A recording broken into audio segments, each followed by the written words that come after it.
In order to get to this point of closing the gap on both this fiscal year and the next fiscal year, we are forced to raid the rainy day fund, the retiree health benefits trust reserve, and to increase property taxes across these other years. This is bat poo-poo crazy, what he is proposing. And probably sometime next year, within 12 to 18 months, I will meet him in Miami and give him Real Estate Agent of the Year award. Because I'm not happy with what's happening. I can't get across the bridge anymore. I live in Miami Beach. Everybody from New York and New Jersey and Massachusetts is moving into my neighborhood. I'm pissed off. Like and subscribe to the channel. Hit the bell to get notifications anytime I go live and make a video. Y'all already know what to do. Let's get into this. All right, let's get the Mamdani. All right, Mamdani. This fool, y'all voted for him. That's what you get.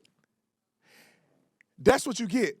We told y'all nut jobs from the very beginning.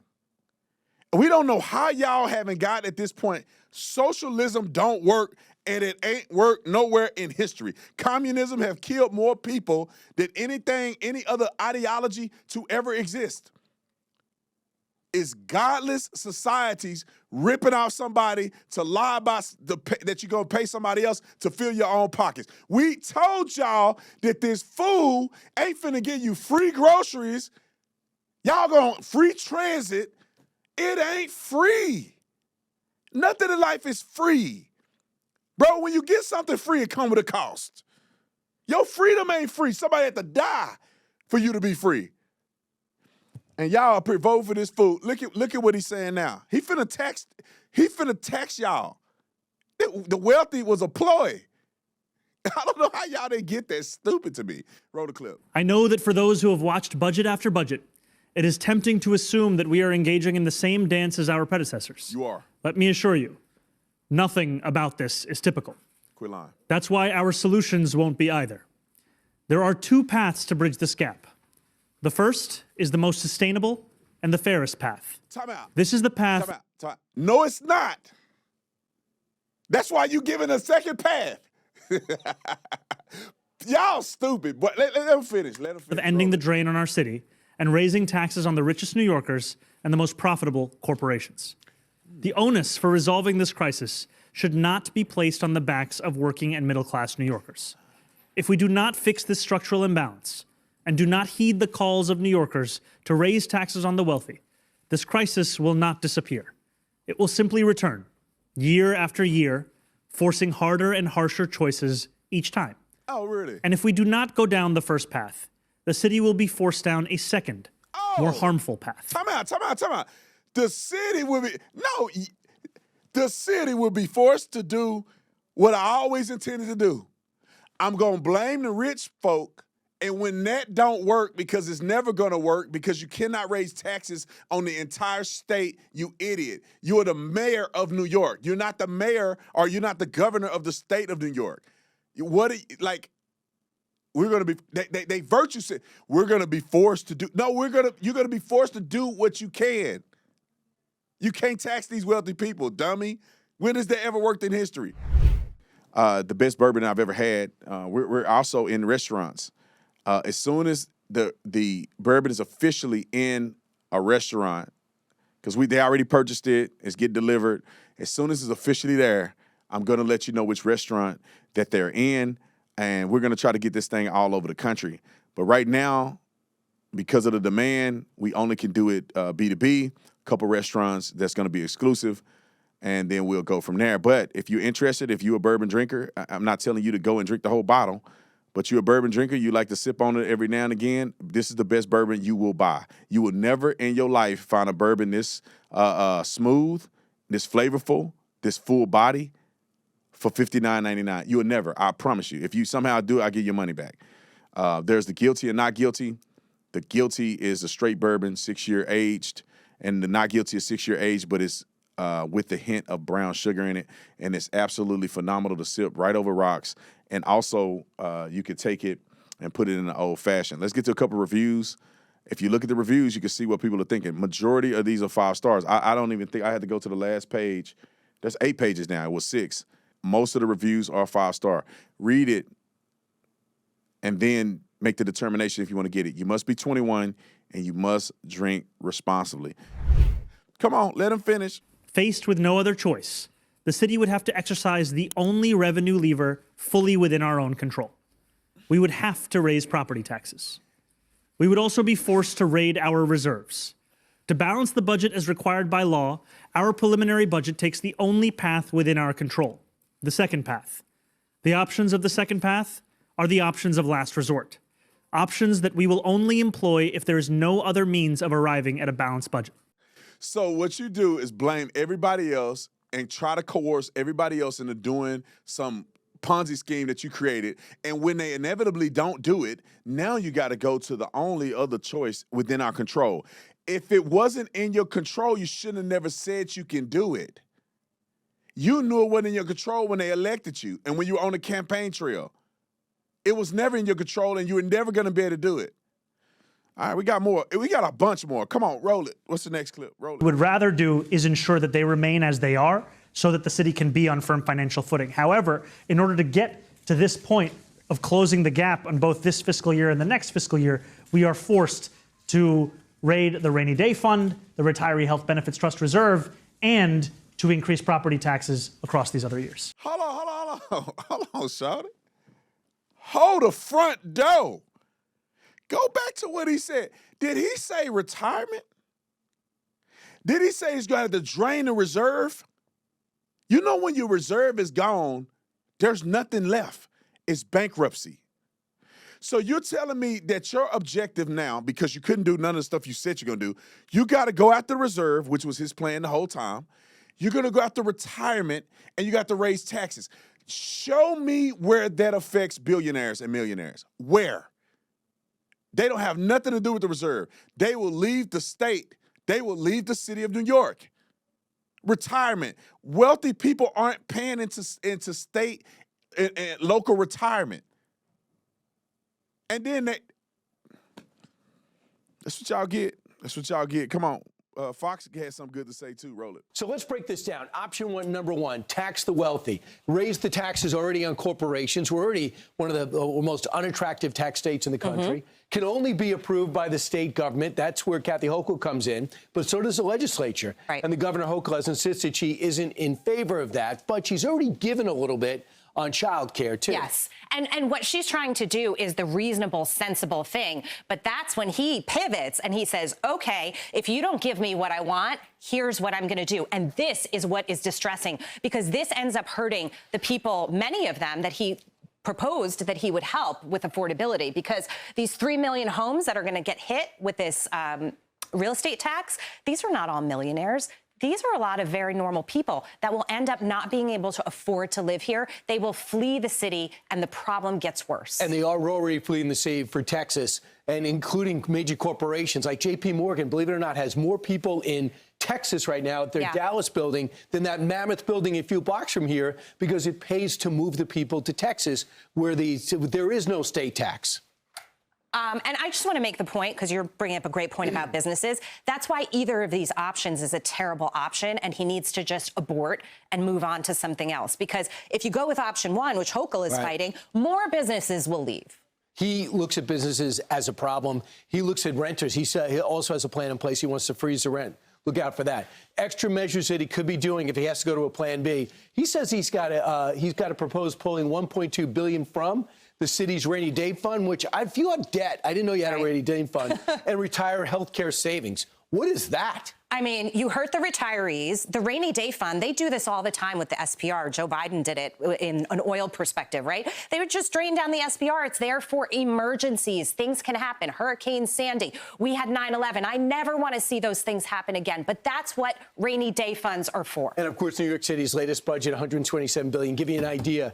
Florida has a $117 billion population, budget. Almost 3 times, and you've got a budget that's lower. How is it possible for a city to be spending this much? You know what his ploy is? I want y'all to be very clear about this. And then we're going to get to Kevin O'Leary and some others on. And I actually, Ana Navarro, the fake Mexican, she actually said something that made sense on TV. I don't know. I think she bumped her head somewhere before she got to work. But what Mamdani is doing, if y'all catch it, is he's using political leverage. he is going to turn New Yorkers against the governor, because he's going to blame the governor and say, look, you made us raise taxes because you refused to raise taxes on the wealthy. That's exactly what he's going to do. And Kathy Hochul is going to have to make a decision. Do I want to run for re-election and not get elected? Or am I going to do the right thing and say, let the best man win? If they don't elect me, they don't elect me. I'm not raising taxes on the wealthy because they're going to continue to flee the state. You got to think there's state income tax. So the state needs income as well. And if they begin to push billionaires out, they won't get state income tax. Kathy Hochul has to focus on the entire state, not just the city of New York. And so once you begin to run the state, taxes down, the state finances down, it's only going to be relying on the city that's going to completely fail. Kevin O'Leary had something to say on CNN, roll the clip. This is bat poo-poo crazy, what he is proposing. And probably sometime next year, within 12 to 18 months, I will meet him in Miami and give him Real Estate Agent of the Year award. Because I'm not happy with what's happening. I can't get across the bridge anymore. I live in Miami Beach. Everybody from New York and New Jersey and Massachusetts is moving into my neighborhood. I'm pissed off. And this guy's just doing more of it. What he's proposing is beyond insane, but I love it. You are now, very I'm like dramatic. everybody else. Listen, you guys live here. You're not paying your fair share. I don't live here. You've got to pay 110%. That's the right thing to do. Because right. he's not cutting spending. but he's just going to tax you into oblivion. I found this very interesting chart, some data for you, Kevin. Thank you. The last time there was a tax hike on the wealthiest, this was in 2021. Take a look at this chart. You see what's going on there? The number of people making more than $200,000 in the city increased. The number of people making between $200,000 and $1 million increased. Everybody who makes a lot of money, there were more of them in New York City. Okay, so the idea Abby, that there if was that's true, why not increase taxes to Well, 110% if it's so good? Look, let's hey, go. Don't get mad at me. I'm not mad. These are the I'm numbers. excited about it. You know what I think those numbers could be attributed to? It's not that people are moving into the city that they raise more taxes. It's that some of these employers are forced with the people who remain to give them higher wages, which they end up making the same amount of money. So if you paying somebody, just say you paying somebody $100,000 a year, and the taxes go up, well, you pay them $120 a year, and they're going to still be at the same level because you're just compensating for inflation and taxes. They are not making any more money. So your wages go up, but the taxes go up. You're not effectively making any more money. You're just making more money on paper, and they just taking it from you in tax revenue. That's all that's happening. How do we not see this? All right, Ana Navarro, I think that bat crap crazy woman, fake Latina, she finally said something smart this time. Roll it. I have lived in South Florida for 46 years, and there is no doubt that we are seeing an exodus of very, very wealthy people, billionaires, from California and from New York into South Florida. In Florida, there are no state taxes. Every day I open up the news and there's a new real estate record that has been broken in home sales because Larry Page is moving down and he just bought a place for $100 and some million. Zuckerberg's moving down. So the bottom line is this. When you put a hike on taxes on just the very wealthy, you run the risk of those very wealthy not paying it because they will find a way to have a loophole and to skirt those taxes, even if it means moving to Indian Creek and, living in Billionaires bunker. They can afford to do so. The people, the people who have to live in New York to work may not be able to afford to do that. But if you've got your private plane and you've got the ability to move, Anna, we're talking about people who make more than $1 million a year. It's not exactly. I mean, maybe in New York it's. Is that middle what he's going to tax people? In California, it's billionaires. That's what the proposal. The proposal is people who make more than $1 million a year.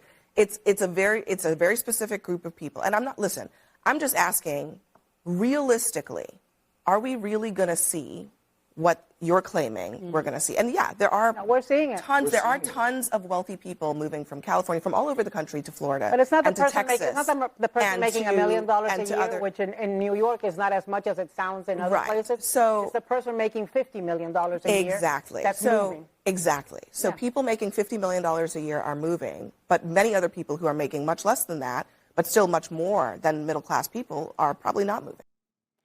Look at these people, so stupid. The more money I make, and I'm just transparent with you guys. I'm not weird about money. You know, I'm a capitalist, and I try to develop companies and things that add value, which makes me money. Okay, I want to be a billionaire like Elon, and I want to be able to give $1 million to my church. Okay, the more money I make, the more I realize wealthy people have so many avenues to escape taxes. It's crazy. I'm telling you guys. If you know how to manage it, you can legally avoid paying taxes. Let me give y'all a quick synopsis. I only got 30 minutes. I want to give y'all a quick synopsis on how this works, man.